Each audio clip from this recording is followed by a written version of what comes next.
Como mujeres sabemos a veces de muchas cosas, algunas sabemos sobre maquillaje, cómo resaltar ciertas zonas, cómo ocultar otras, cómo cuidar nuestro cabello, qué ropa nos puede quedar bien de acuerdo a nuestro cuerpo, qué alimentación debemos de tener para no subir de peso, para cuidar nuestro porcentaje de grasa corporal, etcétera. Tantas cosas podemos saber, pero que no nos pregunten mucho sobre el ciclo menstrual o ciclo ovárico. ¿Qué es eso? Eso es lo mismo. Sabemos que ovulamos, que nos podemos embarazar, pero pues realmente saber cómo funciona nuestro cuerpo, créanme que como ginecóloga lo sé, que no lo sabemos mucho. Muchas veces creemos saber ciertas cosas de cómo funciona nuestro cuerpo, pero la verdad es que hay muchos vacíos.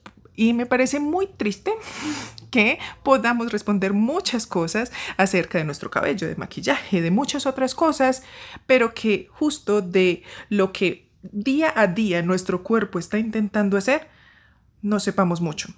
Así que espero que eso hoy cambie un poco y aprendamos un poco sobre el ciclo menstrual y ciclo ovárico, que no es lo mismo.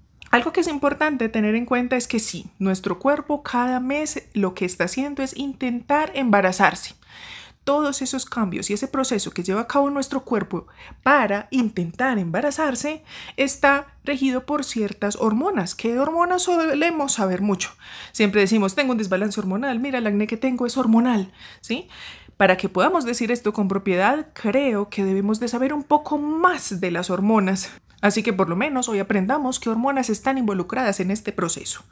Todo empieza en nuestro cerebrito donde se secreta la FSH. Esa es la primera hormona que busca todo. Se llama folículo estimulante. ¿Y de dónde viene este nombre? Porque ella se dirige a estimular el folículo en el ovario. Resulta que nuestro ovario está lleno de folículos. ¿Qué son los folículos? Digamos que son las casitas donde se guardan los óvulos y donde van a madurar. Así que cada mes esa FSH dice, bueno, ovario, vamos a empezar a trabajar, así que empezamos la primera fase del ciclo ovárico, es decir, lo que va a hacer el ovario.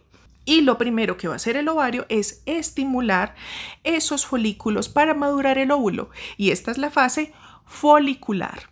Allí tu ovario, como estás muy joven, va a coger muchos ovulitos y los va a intentar madurar. De allí va a sacar el mejor, el que se llama el folículo dominante, donde va a salir el mejor óvulo, el que va a salir a ovular. Pero resulta que concomitantemente con esta fase folicular del ovario va a haber también una fase en el ciclo menstrual. El ciclo menstrual es el que lleva a cabo el útero. Nuestro útero, ¿qué es lo que va a hacer? Cargar un bebé. Entonces, ¿cuáles son los cambios que él tiene que hacer? Tiene que crear una especie de camita donde se va a implantar ese bebé. El útero tiene un revestimiento que se llama endometrio. La proliferación o crecimiento de ese endometrio va a formar esa camita para que ese bebé se vaya a implantar. Esta fase proliferativa o de crecimiento es llevada a cabo por los estrógenos. Ahí viene esa segunda hormona importante, estrógenos.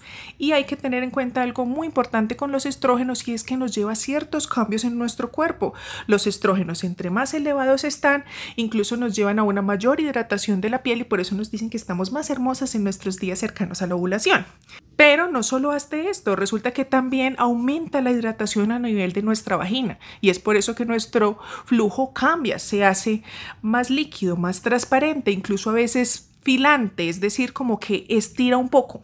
Y por eso podemos saber que entramos en nuestros días fértiles porque nuestra vagina empieza a secretar este flujo que es del pico de los estrógenos que se presenta 3 días antes de ovular. Y desde este momento somos fértiles. ¿Por qué? No porque ya hayamos ovulado y ya haya un óvulo que fecundar, sino porque esto va a suceder en 3 días y resulta que si tenemos relaciones sexuales hoy, hay que tener en cuenta que los espermatozoides duran vivos 48 a 72 horas, así que allá pueden estar esperando por 3 días a que salga la señora ovulita. Al terminar entonces esta fase folicular y esta fase proliferativa, llegamos a la fase ovulatoria. Ya estamos listos para ovular, ya esa camita está lista, ese folículo ya maduró el óvulo, entonces viene la fase ovulatoria del ovario. Y esta se lleva a cabo por una hormona que es la LH o luteinizante. Pero en general lo que va a hacer es producir esa ruptura a nivel del ovario que va a soltar ese óvulo y va a salir despedido desde tu ovario hacia las trompas de falopio para poder esperar a ese espermatozoide a que llegue a fecundarlo. En este proceso, esta ruptura puede causarte cierto malestar. No todas las mujeres lo sentimos, pero hay algunas muy sensibles que pueden sentir este pequeño plop en tu ovario. Esta fase ovulatoria, realmente el ovulito solamente dura allí esperando 24 horas. Yo siempre les digo, la ovulita es muy creída, yo no voy a estar ahí esperando quién sabe cuánto tiempo a que llegue un espermatozoide. Solo dura 24 horas. Es por eso que nuestros días fértiles son alrededor de 4 a 5 días. ¿Por qué? 24 horas que espera la ovulita y los espermatozoides duran 72 horas. Ahí tenemos 4 días más o menos de rango en que si tenemos relaciones sexuales, este espermatozoide va a poder llegar justo para esta ovulita. Así que tenemos esa ventana fértil máxima que son esos 4 días. Esta información es importante tanto para las que buscan embarazarse como para las que no. Hay que tener en cuenta que casi siempre que buscamos vamos a encontrar que esto sucede en el día 14, pero esto tiene sus variaciones. No todas somos iguales, pero ¿cómo podemos saber cuándo ovulo yo? ¿Sí? Porque no todas nos dura igual el ciclo. El ciclo está tomado como desde el primer día en que te llega la menstruación hasta el otro primer día en que llega la menstruación. Usualmente pasan 28 días. Pero ¿qué pasa si son 30, si son 31, si son 32? Lo normal es incluso entre 21 a 35 días. Hay que saber cuánto dura el tuyo. Es por eso que siempre tienes que estar o llevar tu calendario. Hay aplicaciones para eso, para que tú lleves tu ciclo y sepas cuánto dura. A esa duración de tu ciclo, ejemplo, 30 días, le vas a restar siempre 14 días. Y ese sería el día de tu ovulación. Le restas 14 días. Es decir, que si tu ciclo es de 30, tú estarías ovulando en el día 16. Si tu ciclo es de 32, entonces en el día 18. Y así, si es de 27, sería en el día 13. Y así, restar 14 días a tu duración del ciclo. Eso te sirve tanto si buscas como si no buscas embarazo. ¿Qué pasa después de la ovulación? Ese endometrio se empieza como a acolchonar, esa camita empieza a ser más acolchonadita para ese bebé que prontamente se va a implantar. Para esta fase se secreta una hormona que se llama progesterona. Esta progesterona es secretada por ese folículo que soltó ese óvulo. Ese folículo queda haciendo ese trabajo, se llama cuerpo lúteo. Y es por eso que dentro del ovario esta fase se llama fase lútea, porque ese cuerpo lúteo que quedó allá dentro del ovario va a empezar a secretar la progesterona. Y esta progesterona en el endometrio, es decir, en el ciclo menstrual, lo que va a hacer es hacer ese acolchonamiento. Eso se llama que el endometrio es secretor, va a secretar. Así que tenemos fase lútea en el ovario y fase secretora en el endometrio. Si el óvulo se fecunda con el espermatozoide, se va a venir fecundado para implantarse en esa camita que se creó en el endometrio, que está así toda secretora, toda acolchonadita. Esto más o menos suele tardar una semana, pero resulta que si nadie llega, nadie se implanta, esa camita no se va a quedar esperando por siempre. Entonces, esa fase secretora dura máximo 2 semanas, dura 14 días. Es decir, pasó una semana, nada que llega nadie, y le da otra semana más, y nadie llegó. ¿Y qué pasa si nadie llega? Pues entonces esa camita se perdió, porque pues ya no sirvió para nada. Así que, ¿qué dice nuestro cuerpo? Vamos aquí de nuevo, hay que botar esta cama porque tenemos que empezar de nuevo otra vez a hacer una nueva cama, porque no vamos a dejar una cama así vieja para el próximo ciclo. Y precisamente esa camita que va a salir es la menstruación. Así que tu útero lo que va a hacer es empezar a tener contraccioncitas para arrojar esa menstruación, esa camita que ya no sirvió.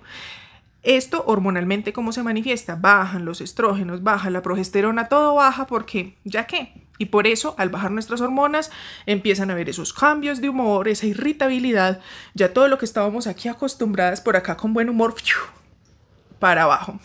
Y además empiezan los cólicos menstruales porque nuestro útero intenta expulsar esa camita. Entre más camita tengamos, a veces cuando somos más gorditas o tenemos más grasita, solemos crear una camita más gruesa, entonces más cólicos nos va a dar para botar todo ese exceso de cama, que ya queremos otra vez el útero limpio para volver a empezar.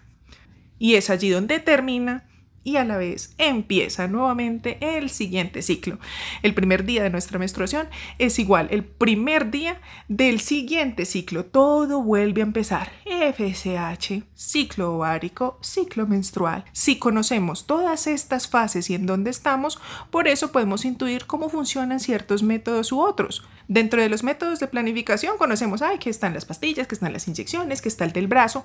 Estos son hormonales. ¿Y qué es lo que hacen? Bloquear todos estos picos de estas hormonas. Ya no hay pico de estrógenos, pico de LH, pico de progesterona.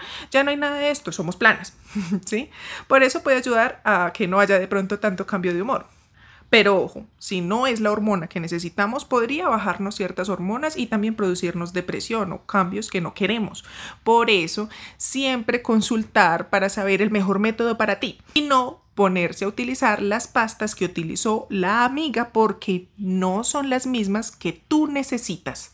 Y esas pastillas, ¿cómo van a actuar? Simplemente entonces en la fase menstrual, no, pues ni siquiera necesitamos camita o hacemos una camita ahí falsa que luego caiga cualquier cosa. Por eso la menstruación puede ser algo oscura, café o muy poquita o casi ni haber, porque ¿para qué cama si nadie se va a implantar? Y en el ciclo ovárico no va a dejar ovular el ovario. No hay esa secreción de LH, de progesterona, etcétera.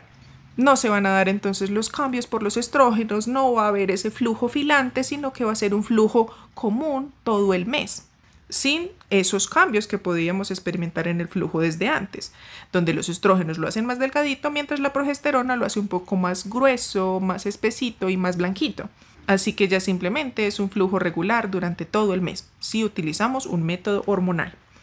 Están también entonces los métodos de barrera, ya sea el preservativo, porque no deja entrar simplemente espermatozoides, o el dispositivo intrauterino, donde al colocarse en la camita no deja implantar a nadie, porque no hay dónde. Hay una cosa metálica ahí en toda la cama donde nadie va a llegar a implantarse. Aparte de que al tener cobre también mata ciertos espermatozoides, así que está dificultando desde varias partes. Y estarían los métodos quirúrgicos, que algunas veces les llaman definitivos. Yo no les llamo tan definitivos porque hay cirugía para volverlos a revertir. Entonces sería la ligadura de trompas, tapamos las trompas, entonces aunque salga el óvulo nunca se va a conectar con un espermatozoide porque no hay por dónde. Y la vasectomía, donde entonces no va a permitir que el semen tenga espermatozoides. Por el conducto donde van los espermatozoides no pueden pasar porque le quebraron ese puente. Y esto lleva a que entonces no haya espermatozoides, sino solamente líquido seminal, líquido prostático, etc. Así que sí hay semen, pero sin espermatozoides. Así que a ver si entendieron.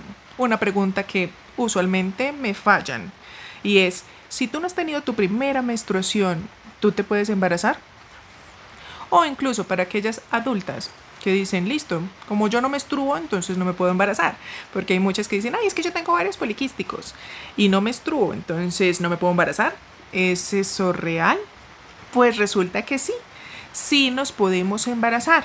Incluso si tienes, no sé, 13 años, 12 años, no te ha llegado tu primera menstruación, pero resulta que siempre antes de esa primera menstruación, que tuvo que pasar 14 días antes, tuviste que haber tenido una ovulación. Si llegas a tener relaciones sexuales en esa ovulación, aunque nunca hayas menstruado antes, te puedes embarazar y simplemente nunca habrá esa primera menstruación, ya que la menstruación simplemente está reflejando que nosotros no nos embarazamos hace 14 días que hubo la ovulación. Esto suele pasar, por ejemplo, cuando lactamos a nuestros bebés. Suele pasar un tiempo en el que la mamá no tiene menstruación, nada, por el cambio hormonal. En este caso la prolactina se eleva y no permite que se ovule, que no permite que inicie este ciclo. Pero resulta que muchas mamás allí se confían porque no están menstruando, es que todavía no he menstruado, entonces todavía no me puedo embarazar. Pues resulta que muchas terminan cuando menos piensas que estaban en embarazo. Pero ¿cómo si ni siquiera me ha llegado la menstruación? Exacto, porque antes de la menstruación hay una ovulación. Así que recuérdenlo. Espero que entonces toda esta información les haya quedado muy clara. Y esto es solo la entrada al conocimiento de tu cuerpo. Créeme que hay mucho más allá que te interesa saber. Y que te invito a que no solo estés aprendiendo sobre alimentación, maquillaje, ropa, lo cual es muy interesante, pero también aprende cómo funciona tu cuerpo.